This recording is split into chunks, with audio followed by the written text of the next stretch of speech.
अभी कांग्रेस ने एक एफआईआर सेल तैयार किया है जो लोगों को सच बोलने पर उनके ऊपर एफआईआर कर देते हैं। तो मैं कुछ बोलना चाह रही थी कि अगर तुम लोग सच वाले हिंदू हो, वैसे तो तुम हो नहीं, तुम तो घटिया हो, तुम्हारी तो जाति पता नहीं कौन सी है। दादी भी निकम्मी जो अपने पति का सरनेम नहीं लगा पाई, बाप भगौड़ा जो युद्ध के टाइम पे भाग गया था, नाना निकम्मा जो हिंदुस्तान पाकिस्तान करके एक वोट के बेस पर प्रधानमंत्री बन गया। मतलब तुम लोगों को भीख पे जीने की आदत है। तो इतने सारे घोटाले करके खुद की माँ बेल पे घूम रही है, मुफ्त के बंगलों में रह रहे हो, तो भी बेशर्मों की तरह लोगों को सवाल पूछते हो।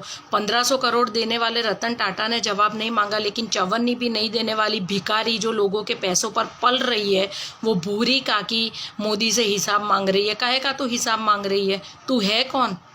तूने क्या किया गरीबों के लिए?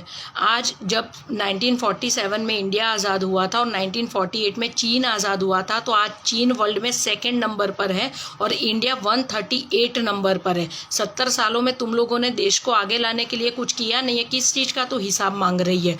पाकिस्तान बना तुम्हारे राज में, बांग्लादेश बना तुम्हारे राज में, मुस्लिम पर्सनल लॉ आया तुम्हारे राज में, अल्पसंख्यक का मंत्रालय बना तुम्हारे राज में, अल्पसंख्यक के विद्यालय बने तुम्हारे राज में, अल्पसंख्यकों का लॉ बना तुम्हारे राज में। तुमने हिंदुओं के लिए क्या किया? तुमने हिंदुओं को आरक्षण दिया।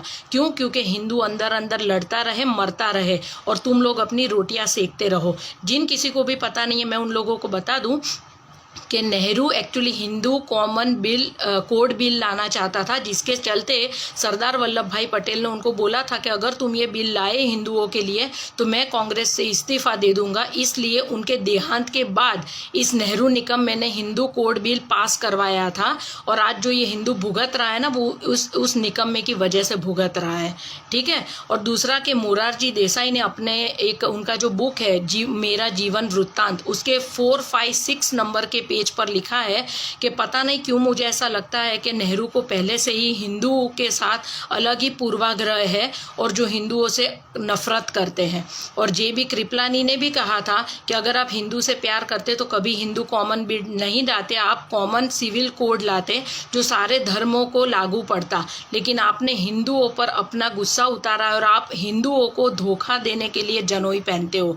ये जेबी कृपलानी के शब्द है। तो मतलब ये परिवार पूरा नीच परिवार है जिन्होंने सिर्फ देश को लूटने का काम किया है और देश की बर्बादी में पूरा योगदान है। अभी भी समझ जाओ, हिंदू एक हो जाओ और इन लोगों की बैंड बजा दो।